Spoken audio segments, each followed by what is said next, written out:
There's one last operator I want to talk about, and that is the equality. So we'll get an equality right now with something called control flow. One of the most powerful things in programming is testing, because you're trying to test if something's true or false, or if it's 8 or number or whatever else. And that's using if. If then. It's all about forming hypotheses. I'm sure some of you have seen Dinosaur Train or whatever show does that. Ifs are a little strange to read, but we'll get it. So let's define a variable. Let's say first name equals Jesse.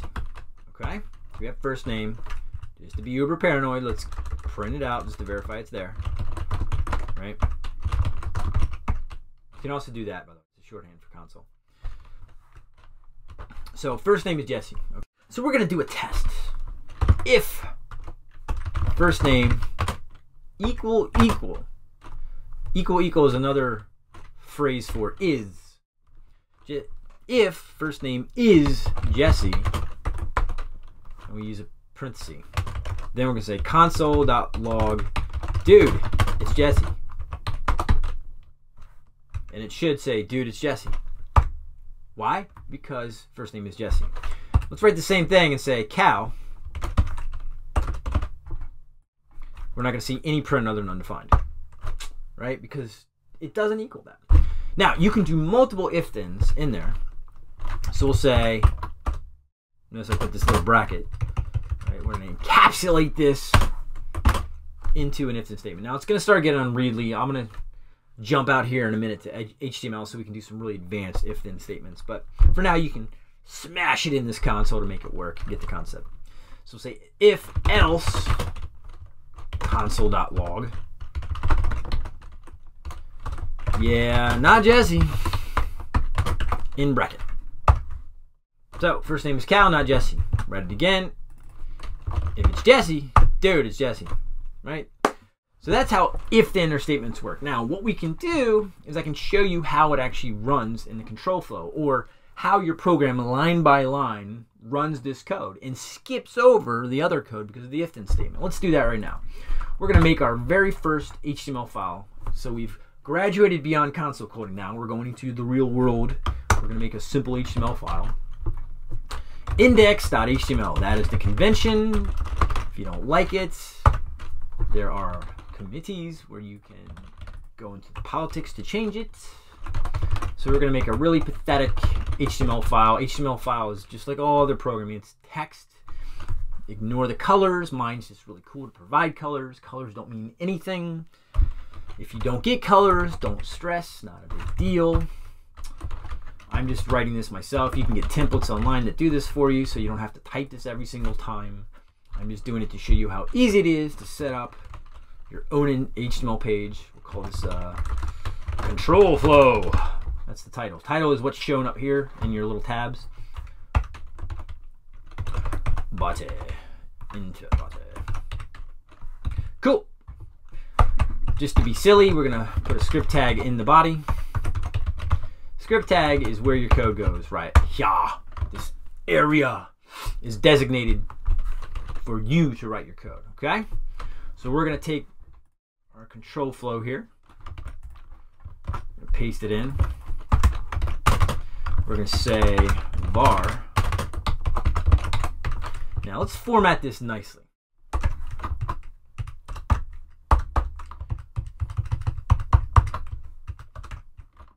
Make it actually reasonably readable.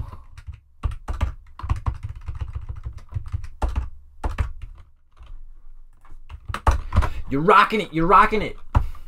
Now, again, I am very verbose with my white space. I like lots of white space. I like the code nice and organized, because as your code grows, you have lots of code. You want to keep it as readable as you can as you build it.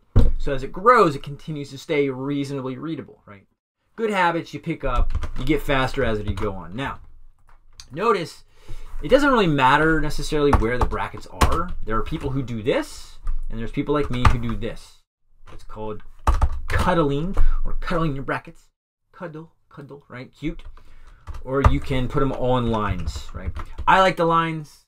That's just what I do. It's a big, religious thing for some people.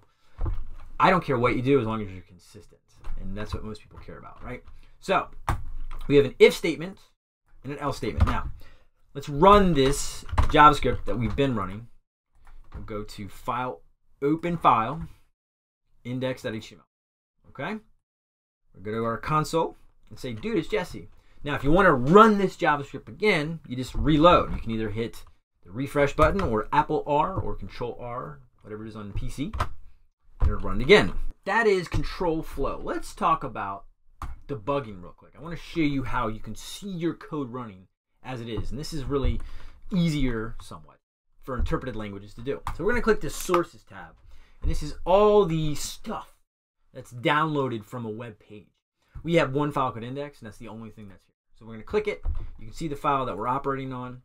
We're going to do something advanced. I'm going to jump ahead so you can see how programming or code runs line by line. So we're going to set a breakpoint. Breakpoint means when the code gets here, break, stop moving, put the brakes on. Right here, where I put the point, right? So I'm going to put it on line 11. Notice how it turned blue? You can click it again and turn it off. Turn it on, turn it off, turn it on, turn it off. So let's stop here. I want to put the brakes on, and I want to step line by line. I want to see my code running in real time. And what does that mean? Well, code traditionally runs at like milliseconds, nanosecond speeds. This allows you to stop it, and then line by line, make the code run each line. So you can control the speed and see what's happening. This is, unfortunately, where you spend a lot of your time as a developer trying to figure out why things are broken. Right? Unless you work at Google and it's a statistical anomaly. Because I went to MIT and I moved things with my head. Okay? So here we go. Notice the screen is gray. It says paused in debugger because the program can't redraw the screen and do things because I've frozen the entire program on purpose via a breakpoint. See that little red arrow that says, all right, this is where we are on the code. What do you want to do? Now, don't be intimidated by all these weird controls and buttons and missile launch codes. Not a big thing at all, okay? What we're going to do is we're going to click this little thing right here. It says step into next, right? The little arrow pointing down. It basically means go line by line. So run this line of code, then go to the next one, the next one. So it's going to say if the first name is Jesse, and we can hover over the first name, which is kind of a cool feature, to see what its value is. See how it says Jesse? That's the value of it, right? That's currently what the variable is inside of RAM. So we're going to say next. Notice how it jumped in here. It says, cool, I'm going to print this console log. That means I'm going to take this text and shove it to the console right over here. Okay? Now notice it's done. It actually went up back to the top. It's done. It never went inside of the else. So if else runs one chunk of the code or other. It runs this chunk or this chunk. Doesn't run both. Make sense? You got it? That's the power of control flows. If something, then do this stuff. Otherwise, do this stuff. You can also make multiple if-then statements. So we'll do that in a minute. But anyway, you just learned how to set a breakpoint and jump in through code that is an extremely advanced concept. So let's change it. You can change it here or here. I don't care. Let's change it here just to be silly. We'll say cow. Just kidding. I don't want to say. So let's say first name is cow. Hit save. Go back. Now, before I reload, you have to learn something about browsers. Browsers, and this is unique to each programming environment. Every programming environment has its quirks. Here is one of the ones you need to know about JavaScript. Web browsers have this awesome ability, caching. The way it works is if you go to Yahoo or Google or any other website, it takes all these sources, right? Downloads from your computer. If they haven't changed, why go over the internet to get all these files again if they haven't changed? If the only thing that's really changed is the text, just get that. So when you reload, it's instantaneous. It's really fast because it doesn't have to go grab all this text from some server. The problem with caching is that I changed the code, but the browser might not change the code. Right? It has the old one in cache. Even the old one is only 5 seconds old. I've made changes. Why am I not seeing my changes? What's going on? Well, there's a thing for developers. Click this little gear on the bottom right. Disable cache while DevTools is open. Now there's the caveat. You can click this as long as this little window thing here is open. And again, you can access this through Apple Shift I. Or you can access it through here. Tools. One of these, developer tools, right? As long as this guy's open, it will not cache your code, okay? So save cow. We're gonna put a breakpoint here. We're gonna reload. It says Jesse now, but watch what happens when we reload. Okay, now it's cow. Now watch the code this time. It jumps over this and goes into the else statement and runs the yeah, not Jesse. Check the console to make sure it worked. Cool, right? So that is the power of if-then statements. And again, we're going to make a multi-line so you can see how that works right now. Actually, I'm going to go work out first. All right, cool. So that's the concept of that. Let's make a multi-line if. And just to review something here, notice the operator of equals is for setting, and equals equals is for testing. So you're testing equality. Are they equal or not? So if this is equal or not. To give you another example of that, let's go back to the console real quick and play around. Let me go ahead and play this. All right. So we'll go to the console and say, awesome. And we'll say, what is awesome? True. Okay. And we'll also say, rad is true. Okay. Just to print out rad, it's true as well. We'll then do awesome awesome equals rad. True. We'll say, is awesome equal to false? No, false. Is rad equal to false? No, false. Get it? So, is false. Now here's where JavaScript gets weird. Is false also equal to false? Well, true, even though they're false. That's not weird, it makes perfect sense. All right, so that's the basic equality operator, right? It tests for true, it returns true or false, basically, right? Equals returns true or false. All right, so you got that. Let's open up our Sublime again and start editing.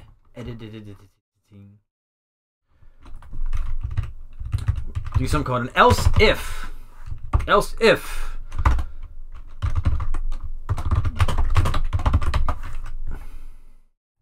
Then we'll say console debug.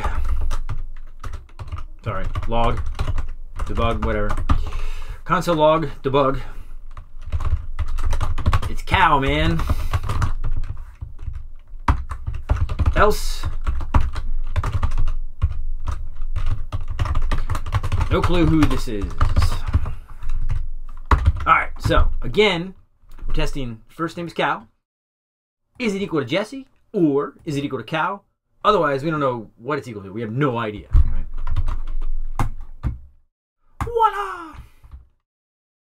Reload the page. We stop at first name. So, is it Jesse? No. Is it cow? Yes. Cool. Run that block of code. Print it out to the screen. It's cow, man. Right? Because it's set to cow. And that's it. So that's a multi-line if. Now you can make these as long as heck. You can also nest ifs within ifs.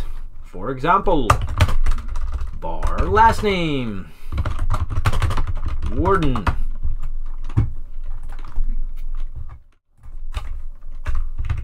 If cow, it's cow, man.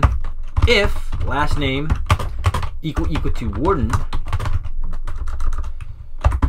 then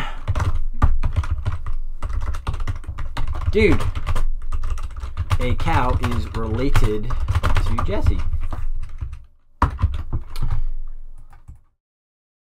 Reload. Reload, reload.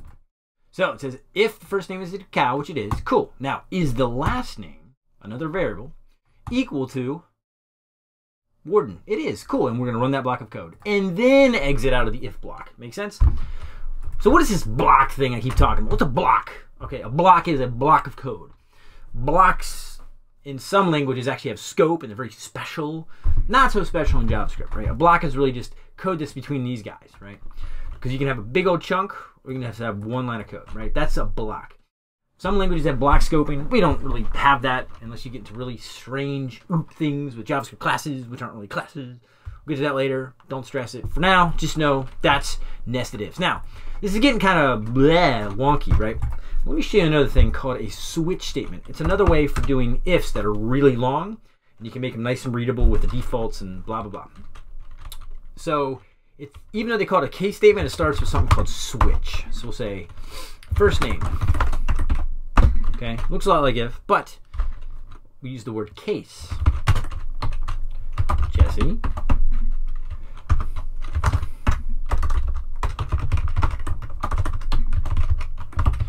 I'm using log, be consistent, sorry, habit. Okay. Now, the way we break out of it is break. Got it? Next up is cow. Now, if you didn't use break, it would keep going. I'm going to show you that in the debugger. We can actually watch how our code operates.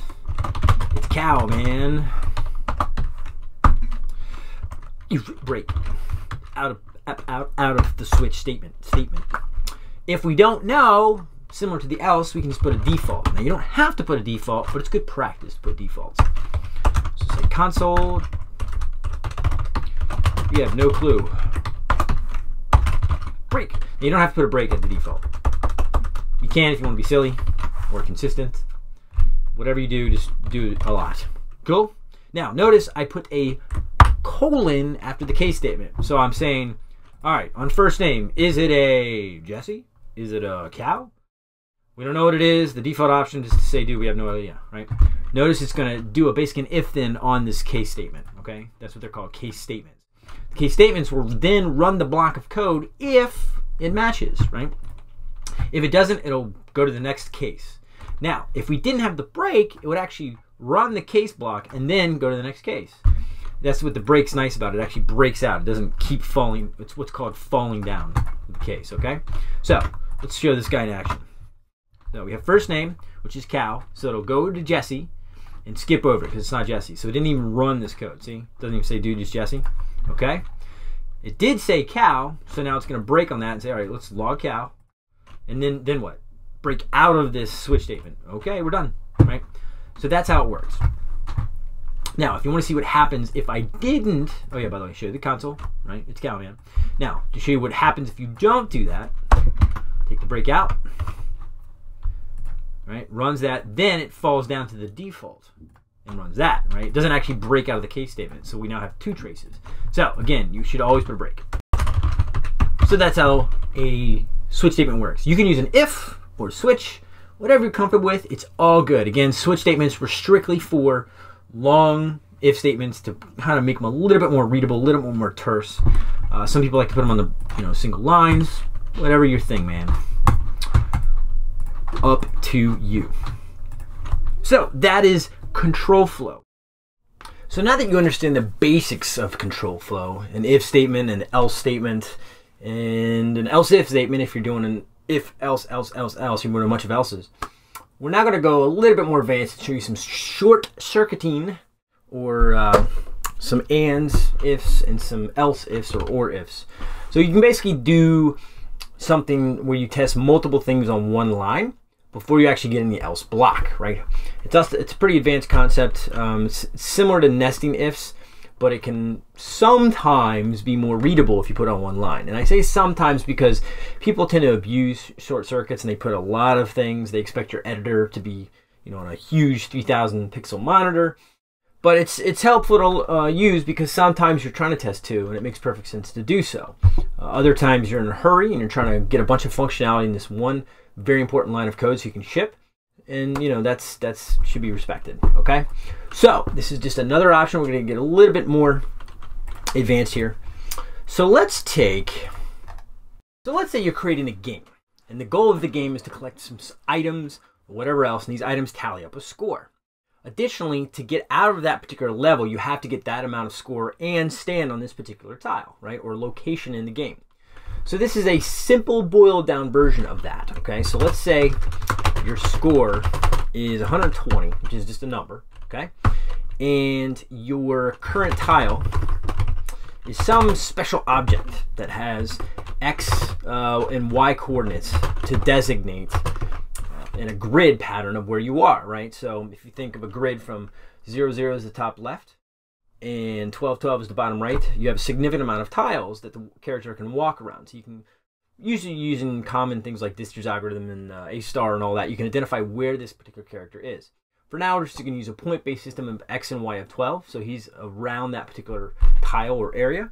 If we know he's there, then we can test for it, right? We can test that particular tile where the character is, okay? So, if the score is greater than, right? Maybe then you got a higher score, greater than or equal to, right? This This is might be a new operator if you haven't seen it. It's an equality operator. It's strictly for testing. So it doesn't actually change score. Again, it's just like equals equals. It tests for a value. So is score greater than or equal to 120, right? That is the required metric of getting out of here. Let's just say 100 to make it simple. So did they get at least 100 points or more? Cool. Then they're allowed to go on. But additionally, we have to know if they're on the last tile, which is 12, 12. So we're going to say and. Notice I do the and operator, I do it twice. So this isn't good enough for JavaScript. You have to do and. Like, yo, JavaScript, wake up, dog. Are you awake? And. So I always say and anytime I'm coding JavaScript to be obnoxious. My fellow developers like that. As you can see, I work with many. What's up, Tom Cruise? Current tile equals, we're going to say x is 12 and. Now let's just keep it simple. So let's just assume the x is right? Say console.log score has been reached and they're on the correct tile. Else console.log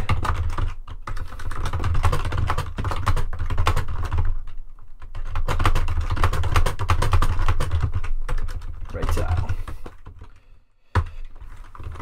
Now this assumes there could be multiple tiles that the character could walk in to get out of here. Maybe there's a door on the right, a door on the left, a door up top, you know, some 2D scroll or whatever.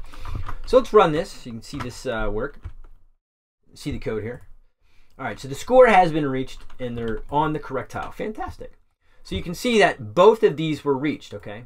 Now, what does short circuit have to do with this? You know, this is not you pet per two. This is not Stephanie input. This is short circuit in the term of if this particular if statement, or I like to call them nested ifs, because I mean it technically is an equality statement, right? This one has to evaluate, then this one has to evaluate, right? And the point is that these are going to equal true or false, right? This greater than or equal is going to return, kind of like a function, right? Return a value of true or false. So if true and true, then you can go through, right? That's the whole point of and. Both of the things to the left and the right of it, both of those things have to equal true for the if to be true, okay? So it's a way to, instead of saying if score equal to 100, that's one if, right? This is two if. So if both of those are true, right, and true, then go run this block of code. Got it? Okay, let's make it even more confusing. So if the current x title is x is equal to 12 and the current tile.y equals 12. Cool. Now you're really on the correct tile. Refresh the page, you can see it working, right? Now you're really on the correct tile. Okay, so if you want to see the breakpoint just to see it in action, it'll actually run each one of these. So the score is 120. The current tile is an object with 12 and 12. You can see the x value is 12 and the y value is 12. So we're hard coding these numbers. Remember magic numbers? Magic. If they are, we'll step in it and voila, hits that console log and runs that block of code and exits out, okay? So short circuit. So here's what short circuit means. If this particular one does not evaluate to true, it'll stop. It will not try to evaluate this, and it will not try to evaluate this. Now that has some pretty important ramifications, which we'll talk about later in functions. But for now, all you need to know is that each one of these is evaluated in turn. If one of them returns false, the whole thing aborts, stops running that particular if, and does not run that if block of code. Make sense? All right, so let's change that to 300 and run it again. Watch this. The score is 120, okay? It's not going to even get to that second part. Make it? You got it? Now, additionally, you can actually, if you wanted to, if it gets really hard to read, you can compensate by hitting return key, and the code does the same thing.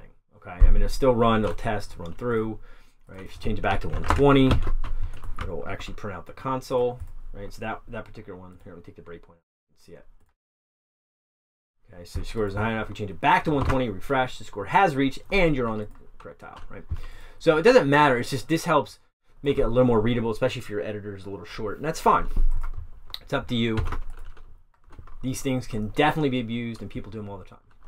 So that is and. Let's talk about or, because sometimes we need to know is one or the other. If one of them are true, that's cool. So let's say whether you get a high score or you get on this tile, you can walk out. So some video games encourage getting to a goal, right? You're trying to reach a goal.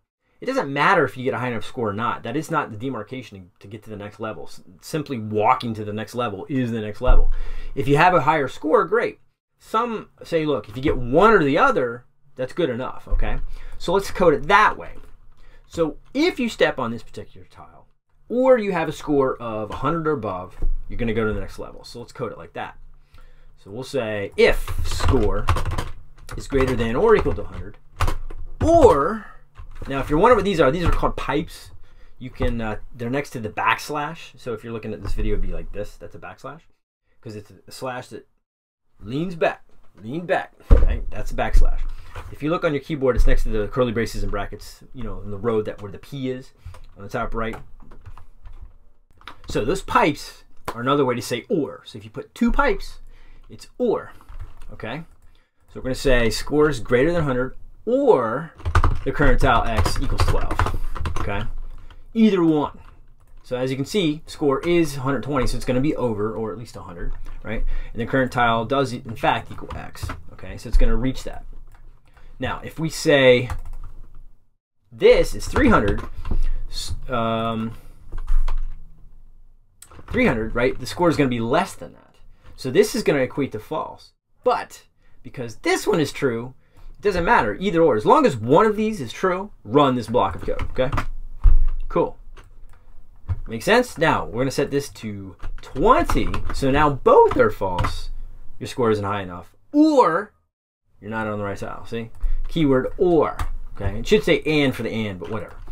So that is a or. Now keep in mind, it's currently, at least in Chrome, you can't easily debug the short circuit. You can't see it skip this one for ands or this one's for ors. You can't see that. When we get into functions later, I'll show you how you can actually debug those short circuits. But for now, just know that it's short circuits. It means it doesn't run all this other stuff. People care about that because sometimes the functions you utilize do a lot of work, and you don't want them to run if the first one doesn't do quality. It's a minor point. Hopefully you're not paying attention to that part. It's not a big deal, okay? So that's short circuit else. Now remember, let's review here. We have an if or an else. That's how all of them start, right? You can abandon the else. You can just say if, run this. You don't have to have an else. You can just have an if statement that runs. Otherwise, nothing happens, right? No console's printed. The block of code never runs. And just to prove it, you can put a breakpoint. Put a break. Right? See, it's never going to hit the breakpoint because it's not running. You can also, if you're so inclined, when you have an else if, score is less than, let's say, 200.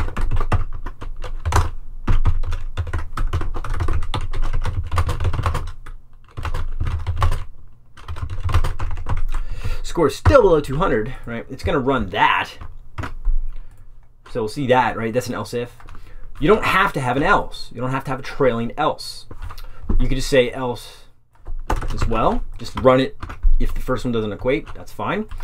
So you have a little flexibility. You can also have your else at the end if score and end tile are not equal to that. So a lot of these are optional. A lot of these are, you know, it's being assembled, right? You don't have to do that. And the same thing is you can nest these inside of switch statements as well. So that's the advanced concepts of this. This will get even more advanced once you're understanding of functions and understanding of loops, right? You can nest these within loops and nest loops within these, right? So these are all constructs that you can put together in various forms, but it's just helpful to know the short circuit parts, just because some loops can get really nested and complicated. And the whole point of nested is, and this is the first code smell you'll understand, is when you have a lot of nested ifs, usually once you get to around 3, it starts to get gross to look at, very difficult to debug. Very difficult to quickly determine what the heck is going on and why is all this code that we really care about here surrounded by all the stuff we don't. It just gets nasty, right? So nested ifs kind of get gross. Even switch statements can start to get ridiculous, okay? All right, so you understand control circuits. They're called short circuit because the if, multi-line if, ands, or statements will stop, right, if the ands go.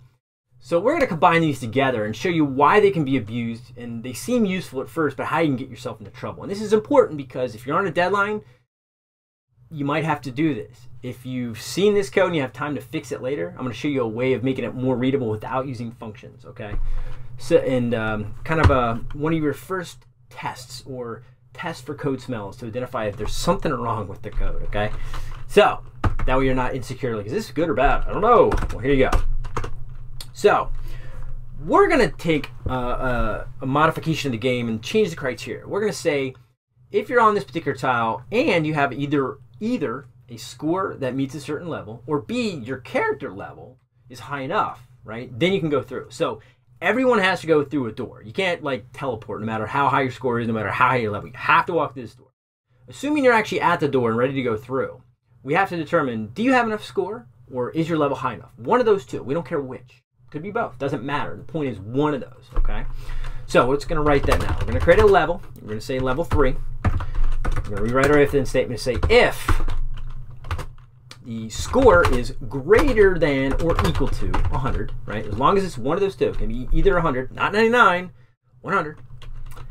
And your current tile X equals 12. And your current tile Y equals 12. So again, if you don't have any geometry or algebra experience, think of a map, right? Longitude and latitude lines. You have, I always get that wrong, whatever. The point is you have an X coordinate 0 to 12, right? And a Y coordinate 0. Where exactly are you on this two-dimensional plane, right? 12 over, 12 down. Got it? That's how it works, okay? If you're on the tile and your score is over, but it's not really score, it's if your score is 100 or your level is greater than 3, not equal to 3, greater than equal, just greater than. This is where it's like, well, wait a minute. What happens if like this doesn't work? Then we abort our tile. Like, makes your head hurt, right? So you have a couple options. We can use parentheses. This is where please excuse our dear Aunt Sally comes in. So let's put the tile first, right? You can't even do this whole thing unless the character's actually stepped on the door's location, okay? So the current tile X is 12 and the current. As long as this is legit, then we can run the rest of the if-then statements, right? So we're going to order it by assumptions of it's going to short circuit, even though we're using AND. If you didn't catch that, don't worry about it. All right, so current tile, we're legit, we're ready to go. Now that we're on the door, does our score, is it greater than or equal to 100? Or is our level? Well, here's the problem with this. We don't really care about either or, we care about both. Like, what is the result of both of those operations, right? So if you have an editor like WebStorm or IntelliJ's or Sublime, you'll see these little itty bitty lines to see where the start and end parentheses are. And so when you start nesting parentheses, it kind of makes your head hurt of like trying to see where the start and end is. So I'm going to highlight it for you. That's that. All we care about is, are the contents of this parenthesis true and are the contents of this parenthesis true? And the reason is, at the end of the day, it'll look like this when we're done. If true and true, right? So if both of those are true, then our AND will actually allow us to proceed through the door.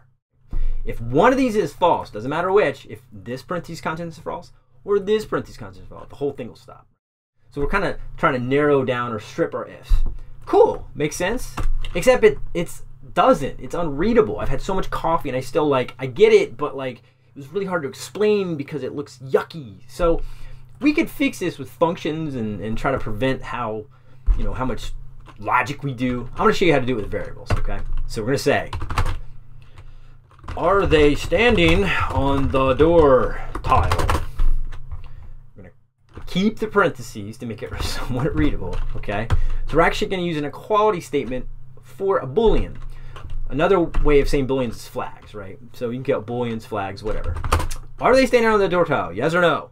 At the end of the day, what do these parentheses equal out to? You don't need the parentheses. I like to keep it self-contained. It makes me feel secure, right? To know my code is contained and I can debug what is in those parentheses and I know the order of operations.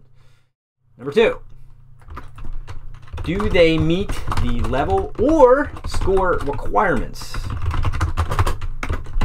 Okay, keep that in parentheses. Then we can rewrite our if statement as, are they standing on the door tile and do they meet the requirements? Don't care how these were calculated. I just am trying to change it to English, something that we can read and understand. I know this is just a word in bad English, but you know what I'm saying, right? Are they standing on the door tile and do they meet the level or score requirement? Cool. Then we can finally get in our if-then block. Congrats, you can go to the next level. Now there are a variety of ways of calculating multiple if-then statements or multiple flags, but this is kind of where it starts, where it grows, and you realize, like, oh my God, I have all these conditions I have to evaluate. Well, here's a quick way to get rid of and lessen the damage. You can make a variety of variables, and the reason you list them out like that is because of this.